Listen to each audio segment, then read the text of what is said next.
Hello, everybody. Welcome to the Art Block. My name is Derek, and I'll be your host once again. Thank you for tuning in to an all new episode. This week, I'm going to talk to you about the military entertainment complex. Now, everybody is aware of the military industrial complex.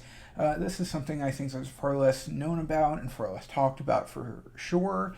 And this is on my mind because of the new film Warfare, which I just saw last night.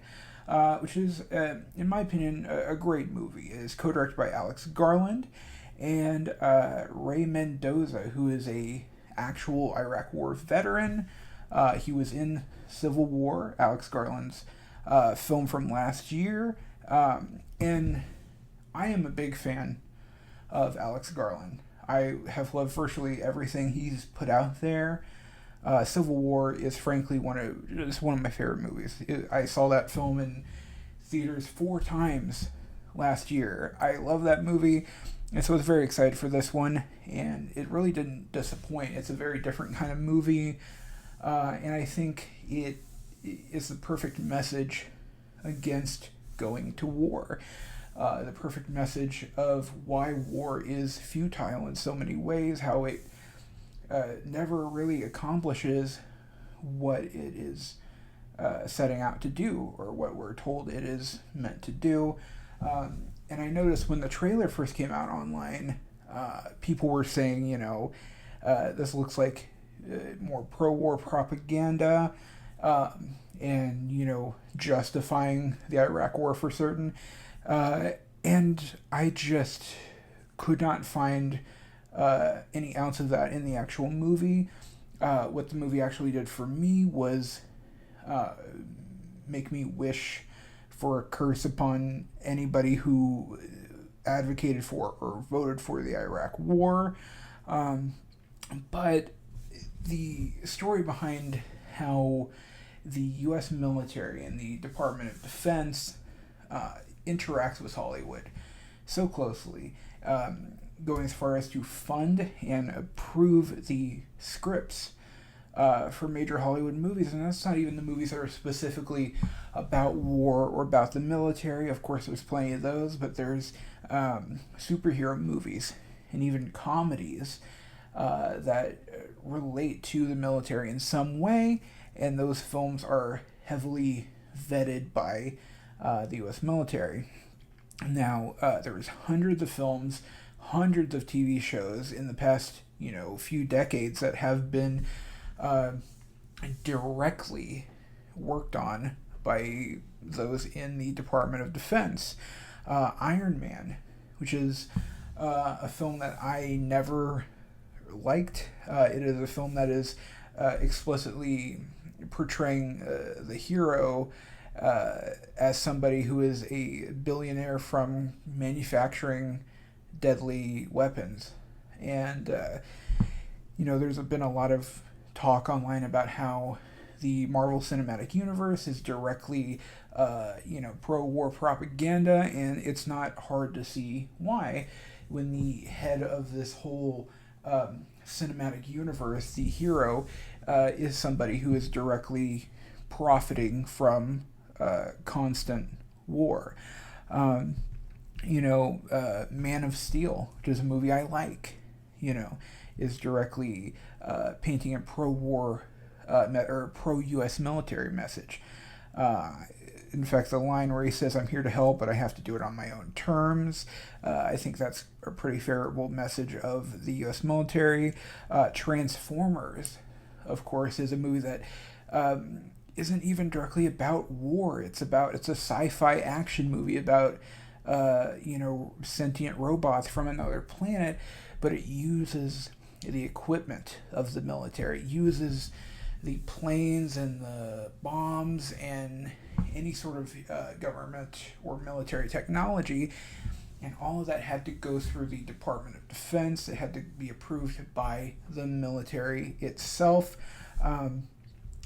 And largely throughout the years, one man has been at the head of this, a gentleman named by the name of Phil Strubb, who is now deceased, but he covered all of this for the studios. He was the man in charge of vetting these movies and making sure they were painting a pro military message.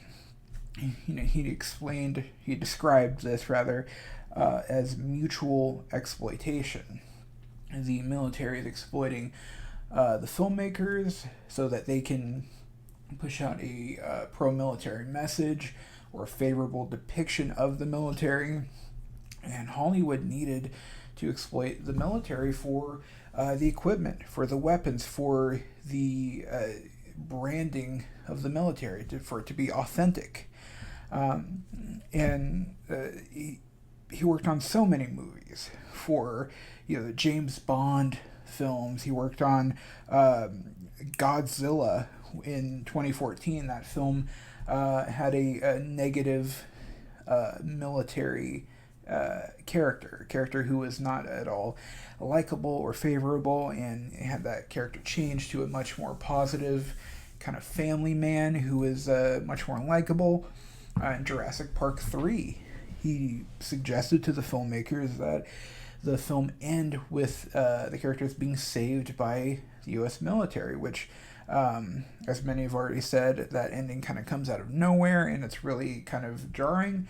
And that's because that was not at all an organic choice by the writers. And if a movie is not sufficiently pro-military, pro-America, they will withdraw the support. That is what happened with Platoon, the Oliver Stone film. Obviously does not paint a great picture of the U.S. military's involvement in Vietnam, so that support was withdrawn. The Hulk movie from 2003 by Ang Lee, again, that's a film I have always loved. There was references to, chemical warfare and pesticides used in the Vietnam War. That reference was taken out by the request of the military. And Black Hawk Down, a film that is I think one of the most popular, at least most well-known films about the military, that was heavily worked on by the Department of Defense, of course.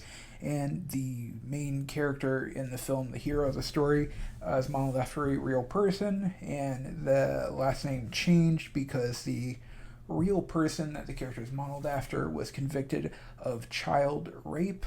So you have all of these military movies that are clearly painting at least an image of the glory of war.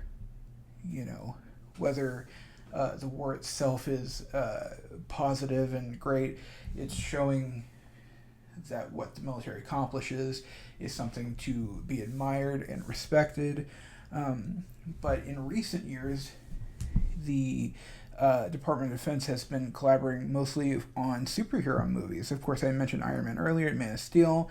Of course, Captain America, which was originally a straight-out propaganda character who is stars and stripes, proud to be an American, punching Hitler on stage.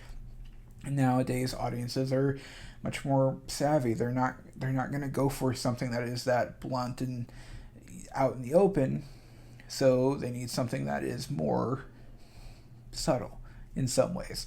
And that first Captain America film, is making fun of the blunt, shallow kind of propaganda of that character, but it does the propaganda in more subtle ways.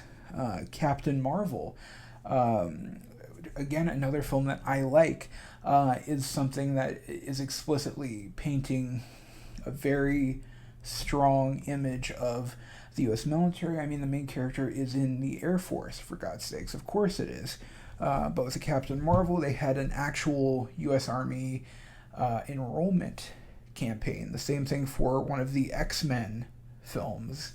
And this has gone on forever. I think, the original Top Gun movie, when that came out, of course, that's one of the most popular Hollywood movies of maybe ever. And the enrollment in the military skyrocketed after that movie because it was so popular, and it painted such a good view of the military and what they were doing. It made it look fun. It made it look cool. It made it look like something to aspire to. Um, and Elmer Davis, that's another name to remember because he was the head of another force in the military in terms of propaganda, and he has a quote saying the easiest way to propagandize people through the medium of entertainment, where they're less likely to know that something is propaganda. You're less likely to be aware of something trying to program you with an idea or a view of something if you're just watching entertainment that was written by an artist and made to entertain you, made for you to have a good time at the movies. And of course, this has been going on for such a long time, and I think only recently, in the past decade or so, we're kind of learning how extensively this goes. I've just mentioned Top Gun Maverick, just came out a couple years ago. A lot of people love that movie. I wasn't crazy about it, even though in my documentary Central Exhibition I have a whole section of the movie talking about how it helped save the movie theater industry, so I gotta give it credit for that. If you remember that movie, the enemy in the movie is never really mentioned. You could look at it and think, oh, he's probably talking about Iran or North Korea or something like that, but it's never explicitly mentioned, making it seem less political and less of, a direct piece of propaganda, And I want to talk right now for a moment about video games, because video games are pretty certainly one of the most influential pieces of entertainment, kind of forever, but also these days. Gaming is so popular, and I want to call attention Call of Duty. That's a game series I've never played, but it's one of the most popular ever. And Call of Duty, the games are about real wars, about real governments, about real leaders and things that happen in our world. And I've never played them, as I said, but in research for this video, I looked up some information about it, and it seems pretty crazy to me. The games have a revisionist view on history, kind of rewriting the Iraq War. Of course, if you remember, Saddam Hussein was supposedly possessing weapons of mass destruction, which he wasn't in the game. In the game, his surrogate is actually has weapons of mass destruction. So it paints the Iraq War as being necessary and successful and fruitful. It also paints a positive view of Oliver North and MK Ultra. MK Ultra, it paints a positive view of mind control experiments, and has a portrayal of Ronald Reagan asking people to commit war crimes, but it's all for the greater good because you are helping prevent an attack on America. Now, Call of Duty, of course, if you want to look this up, you'll have a harder time finding the more direct, documented instances of working with the Department of Defense compared into Hollywood movies, but they did pay Twitch streamers to play Call of Duty to get that out there.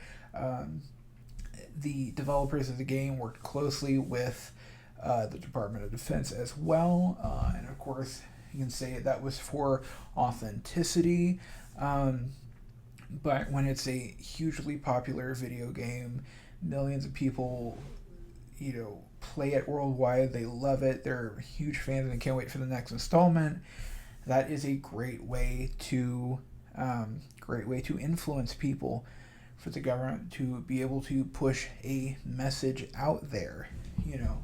In terms of movies, it's not even things that are directly anything that you would think would be explicitly political. Even in Meet the Parents, the lighthearted comedy with Ben Stiller, the character of Robert De Niro apparently had CIA torture manuals initially, because that character in the film is a retired CIA agent. The CIA said, no, you can't have that. So even the CIA is influencing things that happen in romantic comedies. Of course, Zero Dark 30 was a film that was tightly worked on with the military.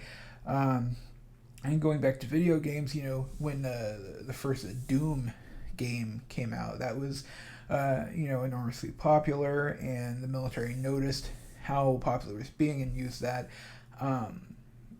initially for training their own recruits in the military, kind of developing their own game that was worked out to help the soldiers kind of prepare for missions, where you could reprogram the game with the floor plans of a U.S. embassy and plan for a potential attack.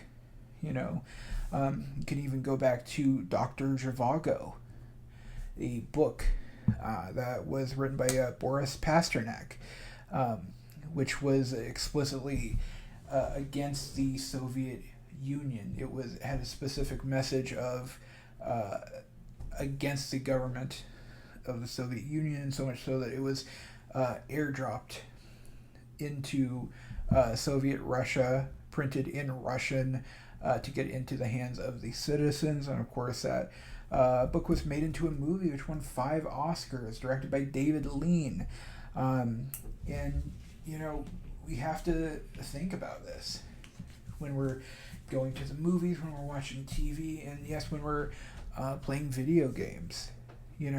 Thinking about how our entertainment is influenced and how it can influence us. Now, is propaganda anywhere near as effective as it once was? Well, no, absolutely not. But it still seeps into the culture. And these government forces are finding more effective ways to influence you. Am I saying you shouldn't watch, superhero movies and action movies or play Call of Duty? I'm not saying that at all.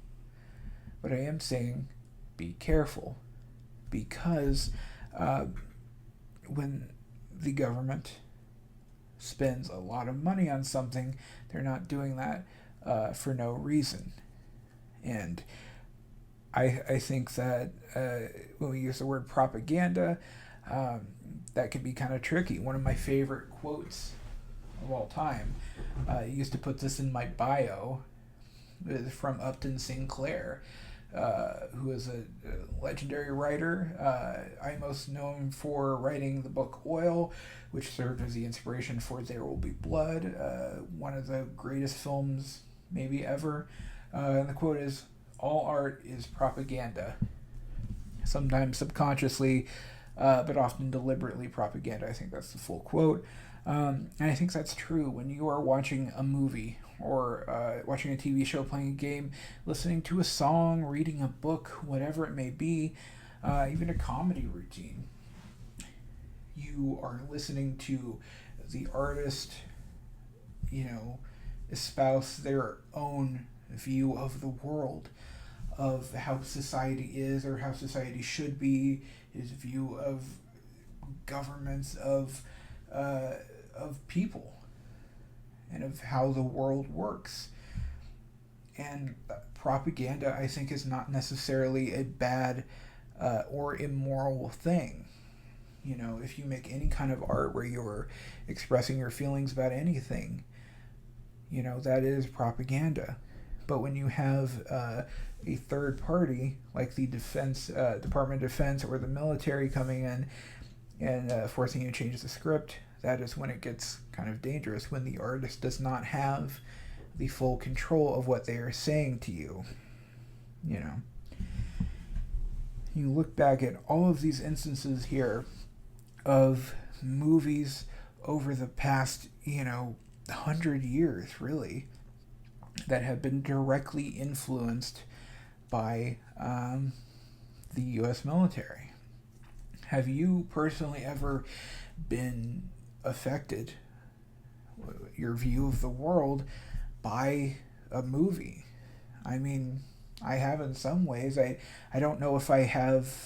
I know I've absolutely been affected. My view of the world. I've been um, convinced of something from a movie by some sort of emotion that I felt. Have you ever seen a movie about the military and said, "Well, that looks really good. That looks exciting, and that looks like maybe something I should do"? Are you somebody out there who's maybe seen a movie like Top Gun and thought about registering for the military? Is that something that you've experienced? I know a lot of people have. I don't know how common that is, especially these days, but thankfully for the internet, there are so many instances of it being much harder for governments to convince the general public that war is good in any way. That's a great thing, um, but it doesn't seem that the propaganda is slowing anytime soon. Um, and I just look at this and I think about uh, how has affected everything. How does this affect the overall mindset of the American people? And I look at Warfare, that new film, which in my opinion I think is it's a great movie, and it's like one of the greatest anti-war movies I've seen. The war movie is an entire genre unto itself, and I think the greatest war movies are anti-war. I think of Apocalypse Now, my favorite war film, and I think one of the greatest films ever made. You can think of Platoon, you can think of The Hurt Locker, movies like that are explicitly, I think, anti-war, even if they may have some messaging that is trying to make the military look like a force for good or something necessary. It shows the brutal human cost of war. And I think these days I don't need to tell the general audience to be wary of being influenced by war movies or being, you know, uh, manipulated into being pro-war. But I just noticed that this has not stopped over the years, no matter how savvy or skeptical the American public may be. Um, and what do you think of this when you hear this information? Because I want to know. Because this information is out there, and I learned about this a couple years ago, and I had never really known that it went that deep, or there was actual documented instances of Hollywood having to get a script into the hands of the military for them to approve. I had no idea. When I saw Transformers as a kid, and I saw the pretty heavy military imagery, I thought, well, Michael Bay just must really love America and love, military intervention. I had no idea it went this far. Um, and I don't think that's really defensible. For a movie that has anything to do with the military, it has to be approved, and not showing any sort of negative or critical uh, viewpoint about the military.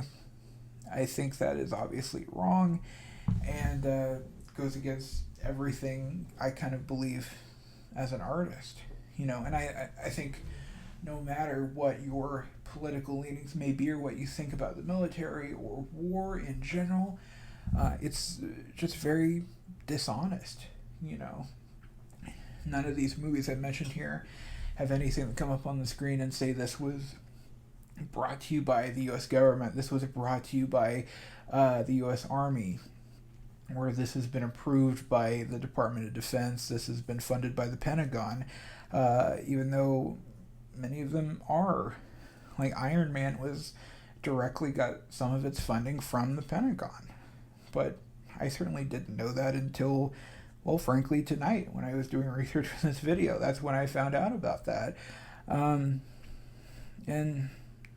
what do you think about this? I want to know. What do you think when you see a war movie these days? Do you look at it as just a movie?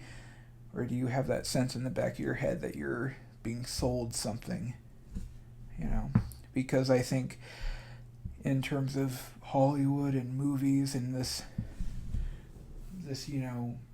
hand-in-hand relationship with the U.S. military, it seems like the world is a stage, That's the thing they say, and I think that's pretty true, because we're so frequently lied to about conflicts, Goes back to the Saddam Hussein situation back in the 2000s, claiming he had weapons of mass destruction. That was when I was a little kid, and I still remember that was plastered all over TV and the news. And so for a movie to be able to tell that story in a veiled way, where you're not expecting to be told exactly the truth, but it can seep into your consciousness, it's a perfect marriage of these two interests. There are so many lies about war, that people who claim to be fighting an enemy but supporting that enemy at the same time and creating a theater in Hollywood that is just something to make a story about, and in reality it comes with the great human cost that I think is so often ignored.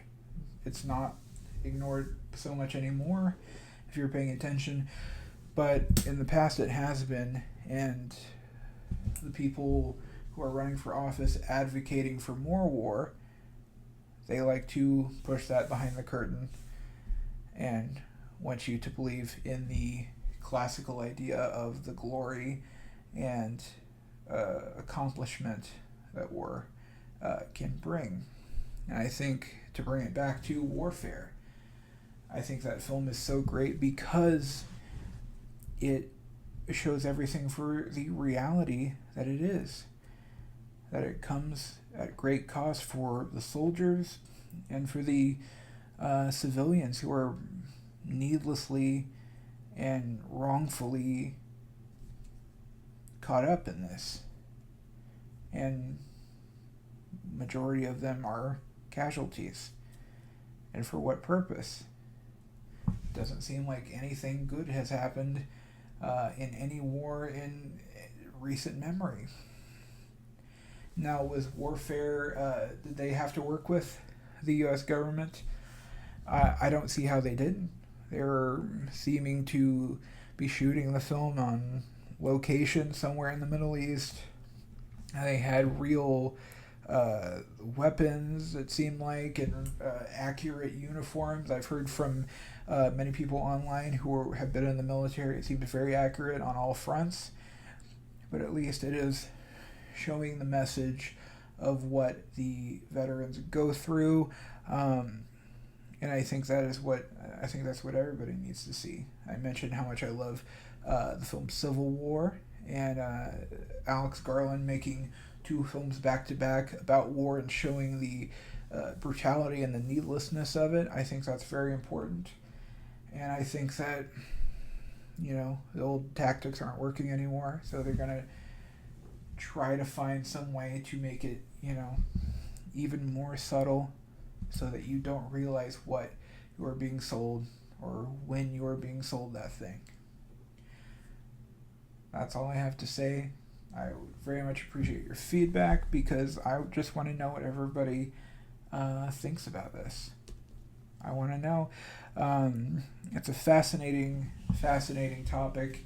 It's scary, and it's just shocking, really, how long this has gone on. As far as its impact on movies for just the sake of the artist. It's more meddling. And you don't just have the studio executive to worry about, you've got the entire U.S. government. Again, thank you so much. Thank you for watching. If you've watched a single episode, I appreciate you very much. Stay tuned every week. Be a new episode every Monday night. Stay tuned for more movie reviews. And thank you so much. Thank you for watching. I very much appreciate it. What a time to be alive.